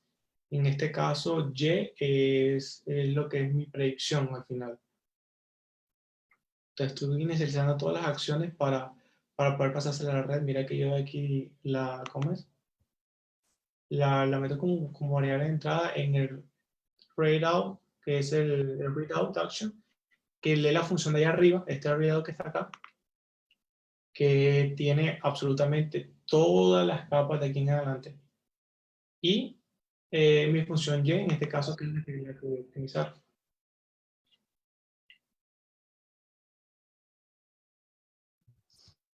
Ok, gracias. En este caso, Jorge. Sí. esta Y es mi valor real y la de real action es lo que dice el actor que debe hacer. En realidad esto es cuestión de probabilidades. Ok, ok. Hay otra pregunta. Jorge dijo, tengo una pregunta, pero no la hizo. Brainer dice, ¿en qué parte del código le indicas cuando está haciéndolo mal o no? En realidad, mira, aquí lo que hago es comparo. Bueno, esta es la función que vamos a reducir, primero que todo. O sea, tú sabes que en todos los algoritmos de learning siempre esto es un problema de optimización. Entonces, por ejemplo, tengo un valor esperado y entonces yo comparo ese valor esperado con el valor real en esa situación. Y entonces, en ese sentido, pues yo trato de que ese valor real menos teórico, no sé si se acuerdan de la fórmula, sea lo más cercano a cero, o sea, que sean iguales. En este caso, yo estoy aquí reduciendo para el proceso de aprendizaje. Más abajo, cuando le doy acá en el Observer, él me bota el gamma rho blah blah de esto, que este función de acá. Esta función de acá es la que me bota el score de mi premio, como así decirlo. Y esto que están acá abajo son los estados. O sea, en este caso, el estado, la acción de A del batch y el valor real de la Y. Ya aquí, next step, o sea, voy haciendo otro step y siempre mira que voy guardando ¿cómo es? Los estados anteriores para no perderlos. Ok. Pregunto si, ok. Brainer dice gracias. A ver dónde quede. Emanuel pregunta, ¿lo de Flappy Bird fue entrenado usando self-play o se generó data para entrenar la red? No, en realidad se entrenó solo, o sea, en el sentido de que yo tenía, o sea, cuando él se equivocaba, yo le retornaba o sea, el valor del error cuando, por ejemplo, cuando perdió una vida, se lo retornaba como castigo y él volvía y comenzaba. Entonces él ya sabía que en ese caso el premio como tal es no equivocar, o sea, no perder vida. En el caso de, por ejemplo, él se aproximaba, al principio él se equivocaba. No sé, voy a ponerlo a correr. Voy a quitarle los versos. Para que se me ocurra. Ahí veo.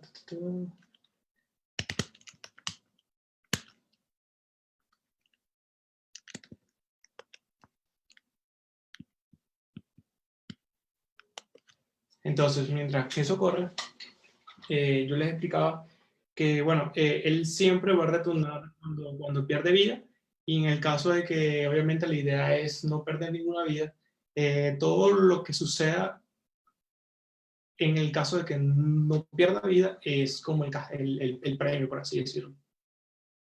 Entonces, en ese sentido, muchas veces lo que usan la gente en el aprendizaje reforzado es que ponen a alguien a jugar. Por ejemplo, para lo de los carros, pues mira, ahí está, volví otra vez comienza. No sé si ves lo del Flappy. Sí, sí, Ahí se ve que se estrella y vuelve y empieza. vuelve y comienza. En este caso, mira que aquí el reward fue negativo. Sí, viste que ahí arriba fue como un -1. Ese fue como cuando se equivocó. Entonces, y así dura en iteraciones hasta que empieza, por ejemplo, él ya aprende, entonces empieza a hacerlo bien. Pero así, a mí me costó alrededor de 1.000.000 de iteraciones para que él pueda aprender correctamente. Entonces ahí fue, mira, ahí se equivocó, ya yo vi porque tiene -1, ahí ya se equivocó. Ahorita cuando vuelve y se equivoca, iba a aparecer -1. Y vuelve otra vez y comienza todo esto de nuevo.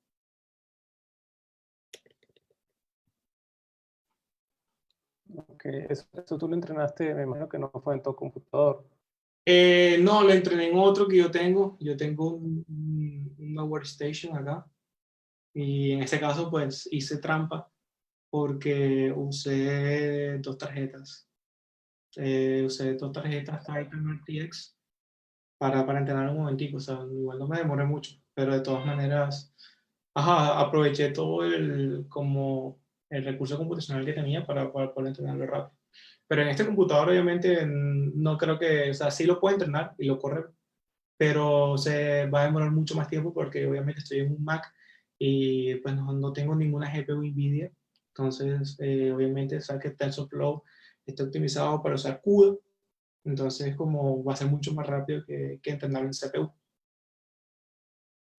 Entonces, Claro, la posibilidad de usar GPU, pues obviamente va a ser mucho mejor. claro. Cristian pregunta, ¿cómo sabemos qué estructura o arquitectura de capas usar para convolutional nets? Bueno, mira, ¿en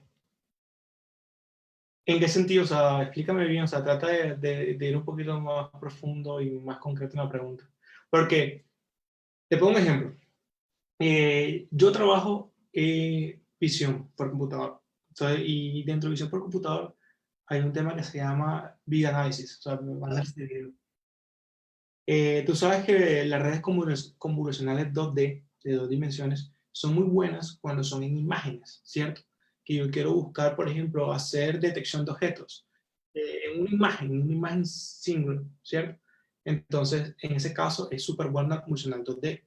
Pero en el caso mío, que yo tengo una secuencia, o sea, yo tengo dos dimensiones, pero a la vez tengo una tercera, que es el tiempo, que son varias imágenes en el tiempo, pues a mí me utiliza y es mucho mejor usar la convolucional en tres dimensiones, la convolucional en 3D.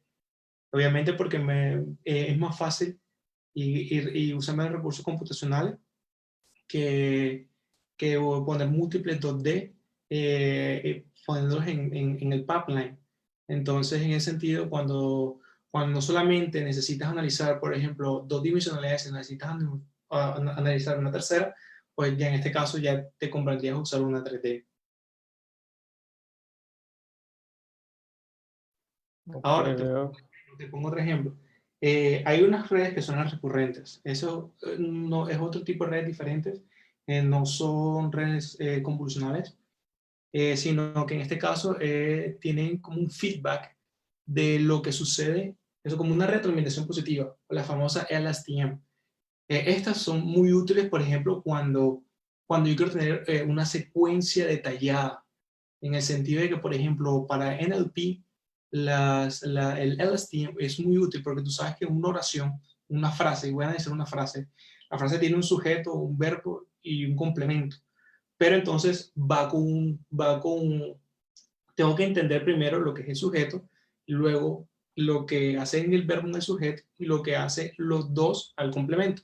En ese sentido va un orden. Necesito como un feedback pues, a cada una de ellas. Entonces, por eso en ese caso es muy útil usar las LSTM para usar lo que es el NLP. Ahora, en este caso de visión también se puede usar cuando, por ejemplo, estoy siguiendo personas, estoy haciendo tracking de personas. Y obviamente yo quiero tener la trayectoria de la persona como tal también. Quiero sacar la secuencia de la persona en el video o en mis píxeles o la trayectoria de un objeto determinado. Pues también puedo optar por usar el STM en ese caso. Es decir, que digamos que dependiendo de la aplicación donde vaya a ser usada, hay una X o Y arquitectura que se puede usar. Sí. Mm, claro, en sentido. ¿Hay más preguntas? Yo sé que Jairo y Luis alzaron la mano, ya les doy la palabra. Paco pregunta, es muy interesante tu trabajo en la universidad con NVIDIA. ¿Cómo puede hacer una estancia de estudios ahí? Ya que en agosto inicio mis estudios en ciencias de la computación con especialidad en IA. Vas a usar una maestría. Bueno, en el caso, pues o sea, siempre van a haber pasantías. De hecho, tú puedes ingresar a la página de NVIDIA y ahí ellos tienen lo que es un summer school.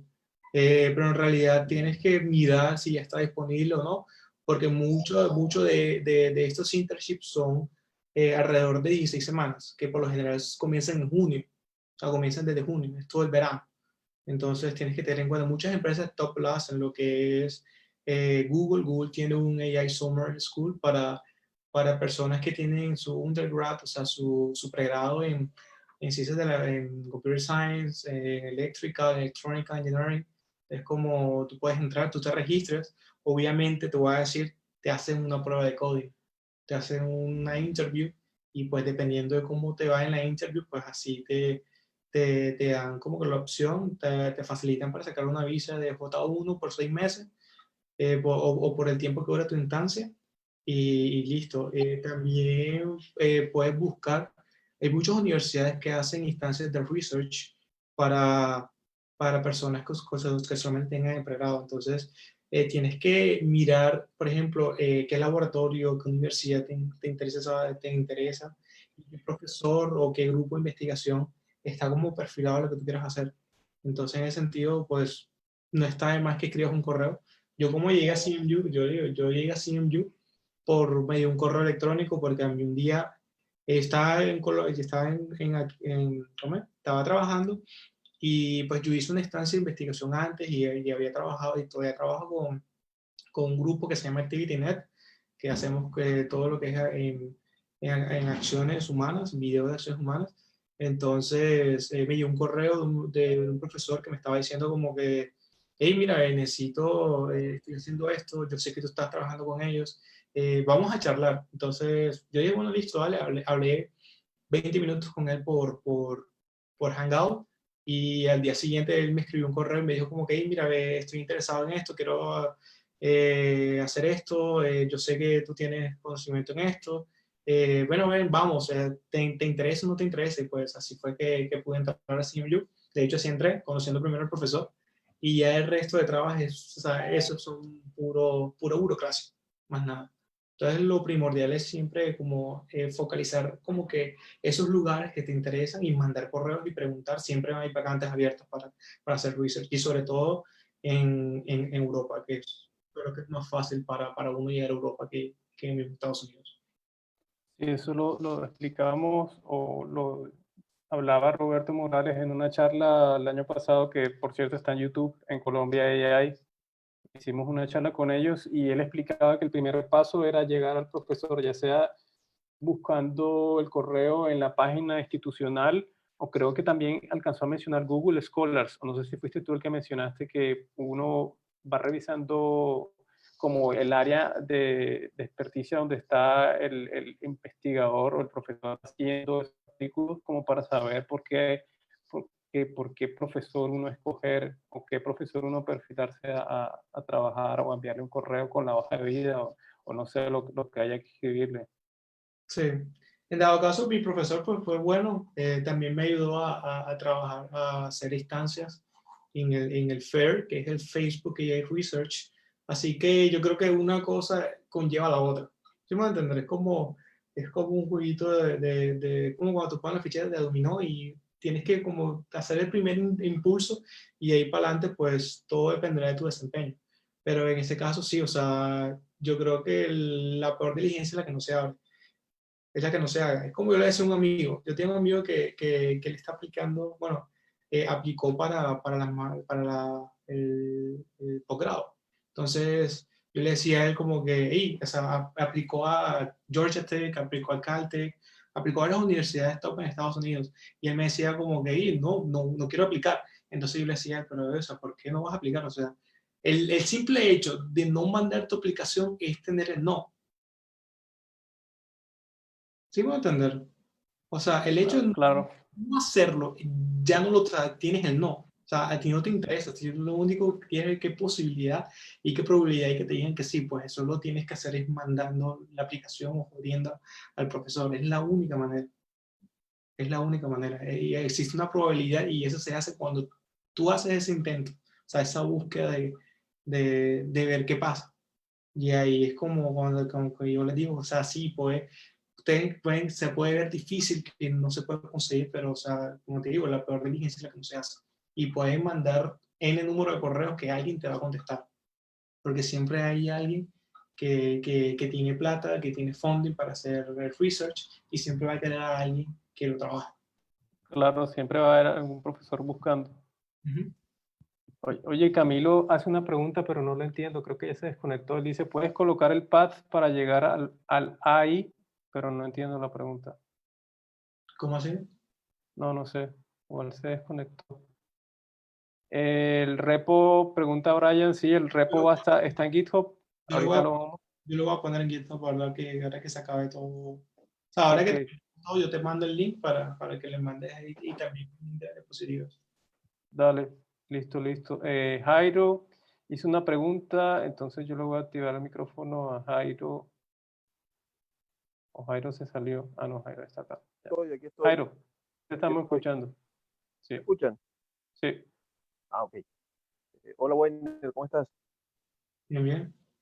Mira, la pregunta es la siguiente. En cuanto al Deep Learning para aprendizaje reforzado, em, al final todo termina en un modelo de red neuronal donde lo que entra es una representación del estado en donde se encuentra el objeto en cuestión Ujú, y va pasando por cada una de las capas y al final vamos a obtener una salida tipo Q, que entiendo es una representación de una probabilidad, que ujú, a la larga la vamos a comparar con pues una función de error, ¿cierto? O sea, un algoritmo de Adam, o sea, no sé, un mínimo cuadrado, qué sé yo. La vamos a comparar contra una etiqueta y ese error es el que vamos a utilizar para luego ajustar los pesos de cada una de las capas en el backpropagation. Mi ujú, pregunta es, esa salida Q que vamos a obtener en el forward propagation, ujú. contra, contra qué etiqueta la vamos a comparar para poder hacer luego el backpropagation. No, aquí está. En realidad, él compara eso que tú estás haciendo, que tú estás diciendo, es la línea, ya te digo, es esta línea que me perdí en el código. Aquí, en los Miser, aquí está. Es esto. En este caso, la Q recuerda que la Q es la que me va a dar es mi probabilidad de hacer la acción. Pero en realidad yo estoy comparando es con la acción misma. O sea, mi label es la acción. Por eso que aquí en Y está con base a las acciones. Mi Q es esta función que está acá. Pero la función Q, si ves en la diapositiva, ahí está, es la función Q que le entra A, ¿cierto? Y la salida de esa función Q es la Y, que es esta que está acá. O sea, mi función Q, en otras palabras, esto es toda esta línea con el readout que sale y mi función de costo. No sé si logras entender. No mucho. A ver si te entiendo. Lo comparas con la acción tomada inmediatamente anterior a Ujú, la calculada actualmente. ujú. Pensé que lo comparabas era con el valor Reales. obtenido, con el valor obtenido dentro del batch de memoria que tienes, No, es que con el valor obtenido cuando caigas nuevamente en el estado. es que para eso, no, mira, lo que pasa es que cuando vuelvo a caer en el estado, yo siempre guardo los estados en memoria. En el Que de son- Q que tenías por ahí, ¿no? ¿Ah? Siempre lo guardo en Un de memoria. Q que tenías por ahí. ¿Ah? Ok, ajá. Que se te cortó, ¿qué fue lo que dijiste? No, lo que pasa es que me pareció haber visto un de Q en el código. Ah, no, no. Supongo que es para guardar el batch.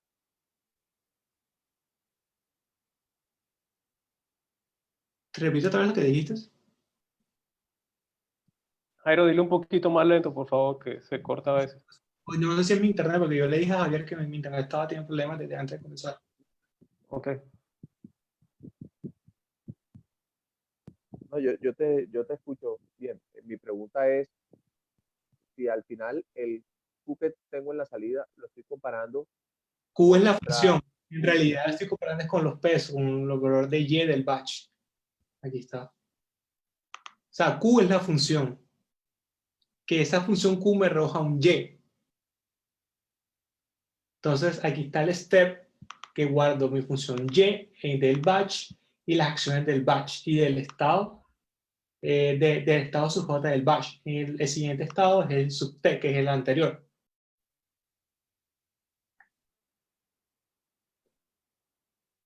O sea, no sé si te hago claro. O sea, Q es la función que me bota un resultado Y. Que sí, Q es sí, la función, esta es lo que le llaman la famosa función de Bellman, que está ahí en la diapositiva. y esa Y es la que estás comparando al final contra la acción que tomaste la vez anterior que caíste en ese estado. En el estado.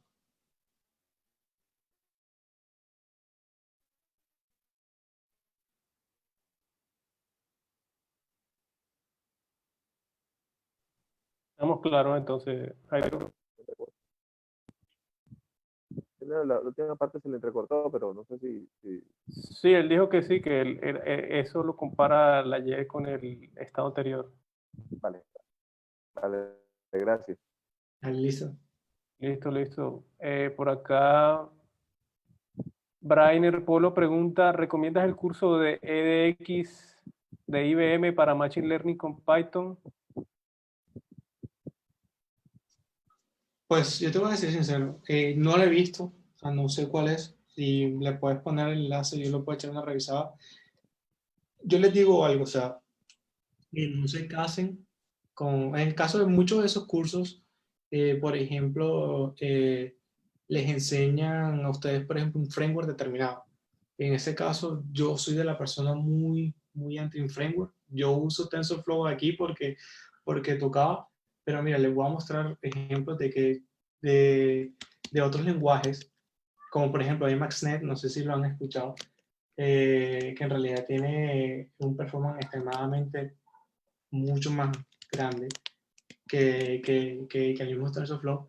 Y entonces en el sentido de tomar esos cursos, pues está bien, puedes aprender las bases, pero por ejemplo te limitan a solamente el framework. Y yo lo que le quiero decir es que es mejor que aprendan el concepto, o sea, que aprendan como las bases, que tengan todas las bases bien, para ya después como te puedas mover muy libremente entre todos los frameworks, porque en realidad a fin de cuentas usar un framework es leer la documentación y ya, pero lo esencial es tener las bases. Entonces, yo te recomendaría, hay un curso de Stanford que está gratis, que aplican todo lo que es el Deep Learning para visión, pero igual dan las bases correctas. Se llama CS231N. Eso lo puedes encontrar, ellos tienen un repositorio en GitHub con todas las clases. Incluso hay videos en YouTube. Así que eso es un gran indicio de que, o sea, es una muy buena manera de empezar, incluso porque ahí te explican como que toda esta teoría que por detrás, que para mí es más importante que la gente aprenda esto, porque ya después implementar, eso lo puede hacer cualquiera, eso es muy fácil, ya después que tengas claro toda la teoría. Entonces, para Deep Learning sería el 231 de Stanford y para Machine Learning, Weiner. Pueden comenzar con el de Coursera, el de Andrew Ng. Claro, Ese ese es popular. Claro. Quedan dos preguntas, Jorge y Luis. Entonces, leeré la de Jorge y después le daré el micrófono a Luis. bueno, Brainer, se me olvidó, ¿no? Brainer pregunta el nombre del curso. Es el CS231 de Stanford. Lo voy a escribir aquí en el chat. Y el de Machine Learning es el de Coursera. Mira, ya este es otro modelo de Deep Learning, que es otro framework, que es Emacsnet. Es como que, mira, todo esto sí es Deep Learning, todas estas son redes. Entonces, para que se den cuenta de que, o sea, yo no soy de casarme con un framework, yo solamente uso como el que mejor me convenga sí, para resolver el problema. Claro. Sí, la base aquí es primordial. Jorge pregunta, ¿qué criterios deben cumplir mis datos o mi problema para utilizar Deep Q Learning? Bueno, mira, si tienes, por ejemplo, te pongo un ejemplo, tienes que tener en cuenta algo. Uno, cómo son los datos en el sentido de que, por ejemplo, qué es lo que vas a hacer, o sea, qué es lo que pretendes resolver o qué problema tienes y qué solución quieres llegar. En el caso de, por ejemplo, ahora que está famoso lo de COVID, quiero clasificar con imágenes, qué sé yo, tomográficas si un paciente de COVID, si una persona tiene COVID o no tiene COVID usando las tomografías. Obviamente, para esa opción yo te voy a decir, hey, no uses el aprendizaje reforzado porque no es necesario. En realidad es algo supervisado que tú le mandas las imágenes tomográficas y le mandas cada uno de los labels y él aprende. En dado caso de qué puede ser aprendizaje reforzado cuando tengas, por ejemplo, una secuencia. En el sentido de que, por ejemplo, vas a tener que cirugía, no sé, que un robot te haga una cirugía, pues eso es un claro ejemplo de que puedas hacer un aprendizaje reforzado, porque en realidad va más ligado a que un actor haga una determinada acción en un entorno, no a clasificar, no a hacer regresiones, no a sacar probabilidades o estimaciones, porque eso ya es todo aprendizaje supervisado. Ok. Luis, Lindado, te voy a activar el micrófono.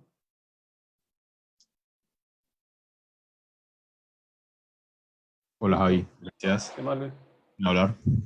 Weiner, bueno, felicitaciones por la excelente presentación. De pronto, digamos que ahora tengo una mayor idea de la capacidad que puede hacer, digamos que esta tecnología, la capacidad, los problemas que se pueden llegar a resolver. Bueno, mi pregunta va dirigida primero tengo dos. Una sí de pronto dirigida exactamente a lo que estabas comentando.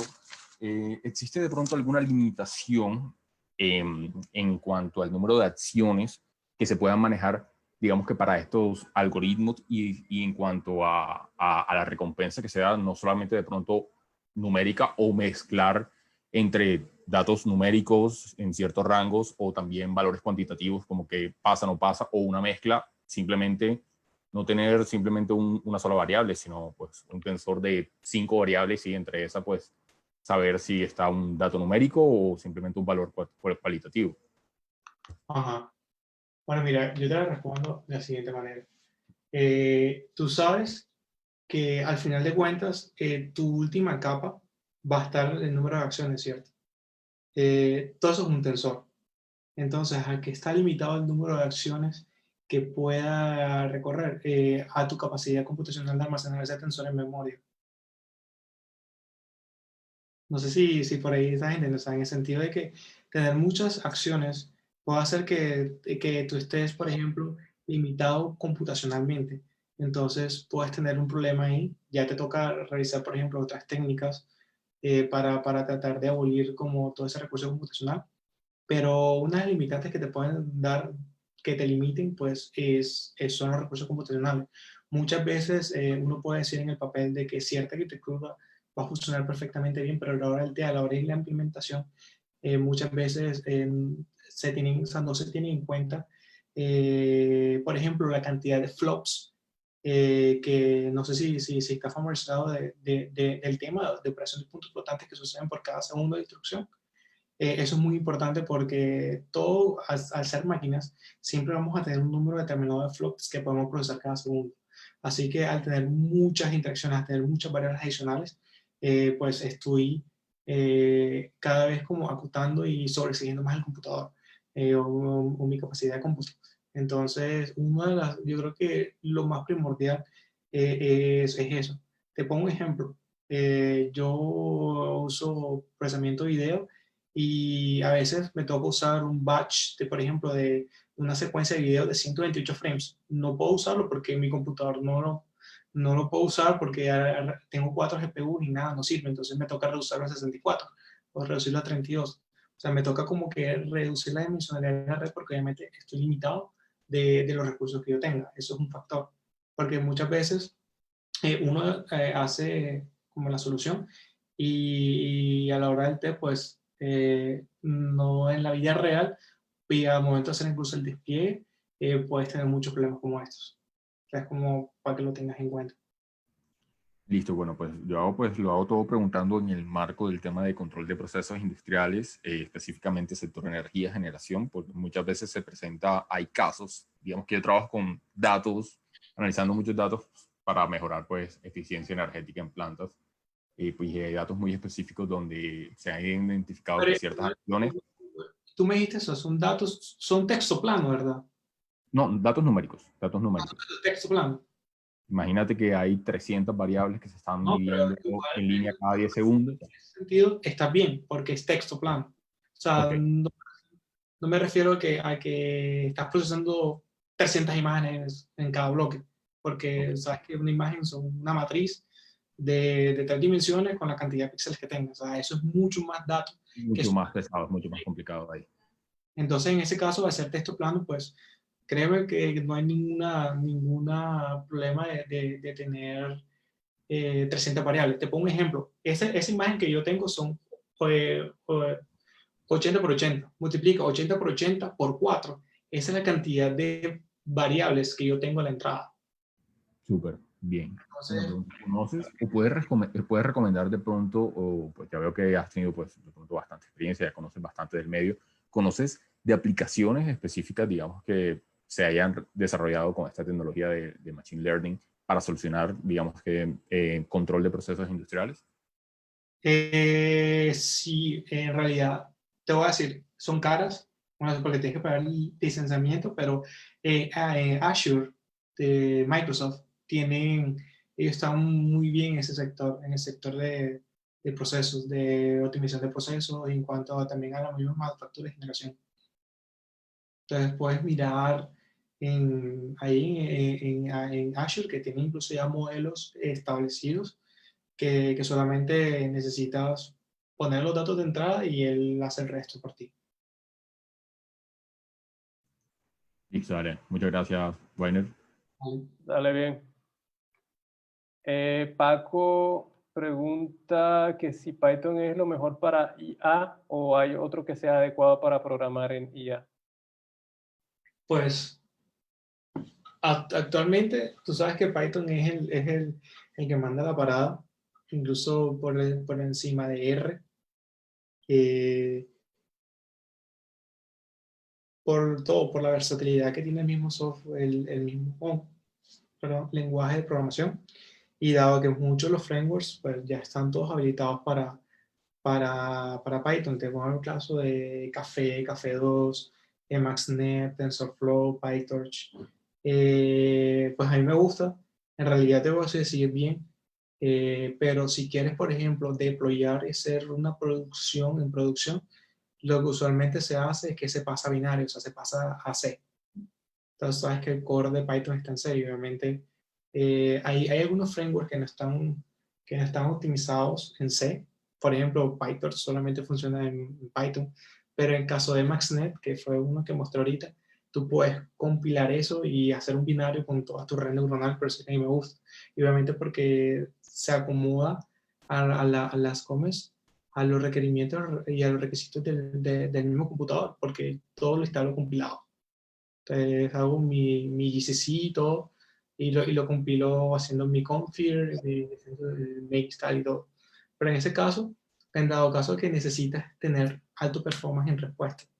Pero te estoy hablando, o sea, en caso hipotético, bueno, que yo trabajé con DARPA y queríamos detectar un pedestre, o sea, una persona, un peatón, eh, a 10 milésimas de segundo.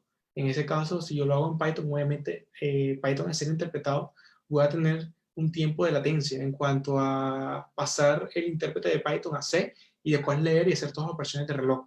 Entonces, como que en ese caso, al yo necesitar más tiempo, o sea, necesitar que mi respuesta sea mucho más rápida, pues obviamente voy a optar por C. Pero en ese caso, por la versatilidad que tiene Python, yo creo que es el mejor ahora mismo y es el que manda la parada en todo lo que es el data science y el machine learning. Claro. Oye, Manuel pregunta, ¿PyTorch no se puede exportar a Torch lo cual sería como exportarlo a C++, o C. Sí, o sea, tú lo puedes exportar a Torch. Mira, les voy a mostrar esto. También en la pantalla, sí, ¿verdad? Sí, ahí la estamos viendo. Yo tengo unos amigos que ellos trabajan en el Microsoft Research y ellos sacaron esto, que para mí me parece que es como lo mejor que ha podido sacar Microsoft en toda su vida. Esto es un framework que te permite exportar y hacer la conversión de modelos entre Café, que era CMaxNet, TensorFlow, CNTK, el de Windows, PyTorch, Onyx y CoreML. CoreML es el de Apple, el que utilizan para hacer los modelos en iOS. Entonces, esto me parece muy genial porque tú puedes hacer un modelo que habías conseguido, qué sé yo, en el SU en model SU que esté en PyTorch y lo puedes pasar. Dice, no sé Python, yo necesito correrlo en TensorFlow Lite porque lo quiero correr en mi Android, entonces le hace la transformación a TensorFlow y después a TensorFlow Lite sin ningún problema. Hace toda la traducción de la red en cuanto a peso y están, por ejemplo, los modelos que han testeado entre las diferentes redes. Entonces eso para que, por si hayas encontrado un modelo de un determinado framework en específico y quieras pasar a otro, pues puedes pasar entre ellos. Y en caso de PyTorch y Lua, pues entonces tú sabes que PyTorch fue inicialmente en Lua, pero dado a la falta de soporte que le ha hecho la gente de MIT de Lua, pues todos han decidido pasar a PyTorch. Entonces es como también ha pasado mucho con Café, que ya Café en sus inicios era el mejor framework y ya pues ya ha dejado de estar en la parada por frameworks nuevos como el caso de PyTorch y TensorFlow por toda la versatilidad que tiene. Claro, ese tema de la comunidad del lenguaje es crucial. Sí. Ya son las 9. Si tienen más preguntas, ya toca ir cerrando el meetup. Si tienen más preguntas, pues nos envían cualquier cosa. Estamos en Slack todo el tiempo conectados. ¿Qué más iba a decir yo? Jorge estaba preguntando que se veían más charlas de Machine Learning. Pues si hay más personas interesadas en compartir charlas de Machine Learning, pues obviamente tendremos más charlas. Y creo que a partir de la próxima Meetup vamos a estar como, digamos, uniendo fuerzas con la comunidad de Python Colombia. Entonces el formato de las charlas va a cambiar un poco, es decir, vamos a tener solo una charla por Meetup y creo que la vamos a transmitir por YouTube, por el canal de YouTube de Python Colombia. Y va a ser Python Colombia. Ahora estamos haciendo charlas una por semana. Como hay varias comunidades, es probable que nos toque para dentro de un mes o 2 meses a nosotros. Entonces, para que lo tengan pendientes los que quieran hablar de este tema. Muchísimas gracias, Weiner, por tu tiempo, por tener la paciencia de resolver todas las preguntas. Y bueno, muchas gracias a todos los que asistieron. Los invito nuevamente a participar de la comunidad en el Slack, en los repositorios, mandando sus códigos, exponiendo sus temas, sus charlas. Les recuerdo que no tienen que ser muy expertos, solo tener las ganas, tener el tiempo para preparar las diapositivas y listo. Les recuerdo también que este tipo de escenarios ustedes pueden practicar para luego en una instancia internacional poder hablar en público y ya tener como ese fogueo, ese entrenamiento de dar charlas, de condensar todo ese conocimiento en 30, 40 minutos en las diapositivas, darse a entender. Todo eso es un buen entrenamiento para futuro, inclusive creo que también para exponer sus proyectos de grado también es importante pues tener estas habilidades blandas de hablar en público. Entonces, eso sería todo. Voy a darle